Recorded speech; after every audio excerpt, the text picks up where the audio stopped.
In this video, we are going to see a feature of Excel which is known as name range. Say we are going to calculate the interest, simple interest on a principal amount for a certain period which is given in years at a certain rate of interest. The formula for the same is given by, it is just the multiplication of principal into the time period into the interest rate. If the interest rate is given as a number, then divide by 100, otherwise as a percentage, then you can just multiply the interest rate. Now, normally what we do is, we can select this cell multiplied by time period multiplied by the interest rate, which is E3, we get the answer. Now, if we copy paste the formula, what we see is, now the value of the interest rate is coming as 0 because the cell which is selected for interest rate has changed from E3 to E4. Since we didn't fix this cell, we just copy pasted the formula, that is why it took the reference of the next cell, that is E4. So what we need to do is, we need to change the formula, the first formula. In there, what we need to do is select cell E3 and use F4. So it will fix the values, it will insert dollar symbol before both E and 3, which basically means this cell has become fixed.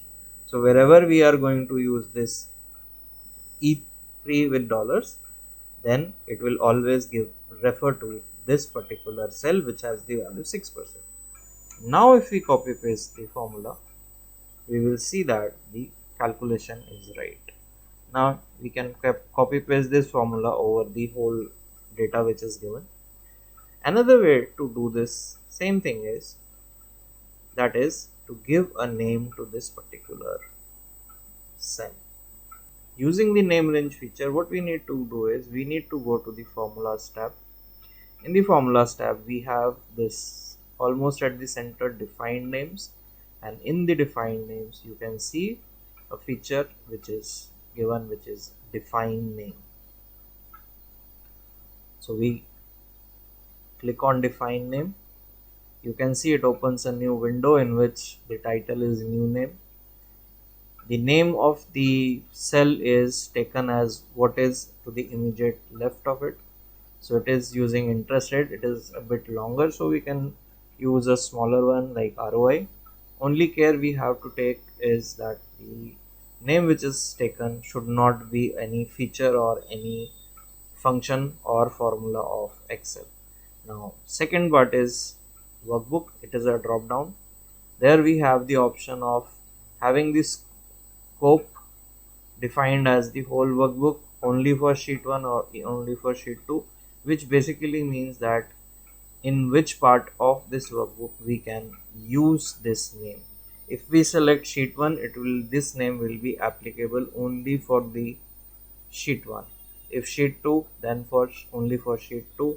If we use workbook, then it will be applicable for the present sheet 1, sheet 2, and any other sheet we are going to add or delete from this workbook. So by default we should use workbook. The cell which is we are going to select is initially we had selected it initially itself, so that is already there. Then we press OK. So you can see, if we select this cell, you can see at this point, instead of the reference A1, A2 something or E3, like if we select interest rate, you can see at this point it is D3, but when we select the interest rate value 6%, because we have given it a name, it has become ROI. Now how we will use it? Same thing, principal into time period into, this time we will not select 6%, we can write RO. It will start showing the ROI value within the formulas thing. Put a tab. So you can see it has selected ROI, that value of the 6%. Enter, and then copy paste the formula. So Any cell you select, you can see it has taken the value of ROI. Similarly, we want to use it in sheet 2. So let's go to sheet 2, equal to ROI. So select. So it gives the value of 0.06. Also, say we want to change the interest rate value to 7%. So we change it to 7%.